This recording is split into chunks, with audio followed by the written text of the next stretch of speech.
Here's the second part of Adventures with Captain Kahn in a 757. My airspeed indicator has little white markers on it, which we call bugs, which allow us to mark a particular speed. Right now I'm just moving them out of the way to remind me that I don't know what the speeds are yet, and that they are not set. So we've got an airspeed indicator, we've got a magnetic direction indicator. It's like a compass, but it's got needles on it to show you which radio navigation aid I've tuned in.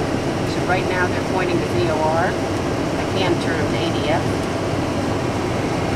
This is my attitude display. So this shows the wings of the airplane, and the magenta is showing you the desired flight path. Right now the bar is up, showing that when you take off you want to fly up. If I turn it off, it goes away. Alright, it also has a speed tape along the side to show me what the airspeed is of the airplane. And down here, this is a compass rose, just like a horizontal situation indicator. Matter of fact, I can make it look like one. A lot of the lines on it are course information that comes from our navigation systems. So the magenta course is what shows me where we're going to go. And I can change the scale of it to make it bigger or smaller. And in a moment I'll show you our whole route. As a matter of fact, let me do that right now.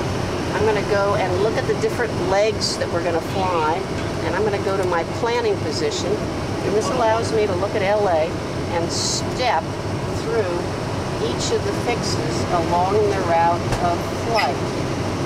And I see that the magenta line is continuous. It goes over El Paso, Fort Stockton, San Antonio, Eagle Lake, Bland intersection, Nels intersection, Dicor, Oxon. At this point, we're getting close to the airport, and so that now shows us, and the dotted line shows us the beginning of the runway where we're going to be landing.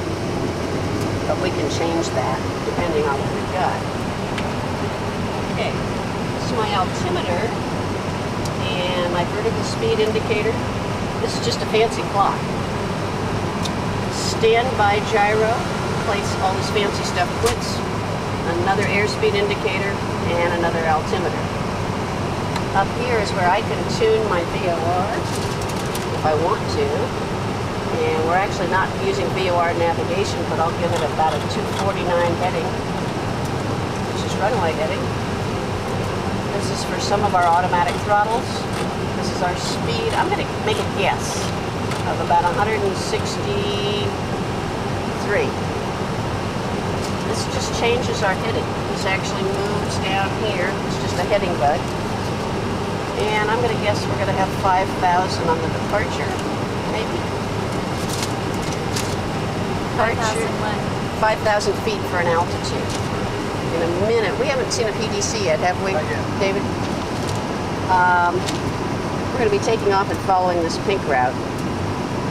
And then we'll head toward Thermal, which is down in the desert, and then we'll continue eastbound. So we'll see.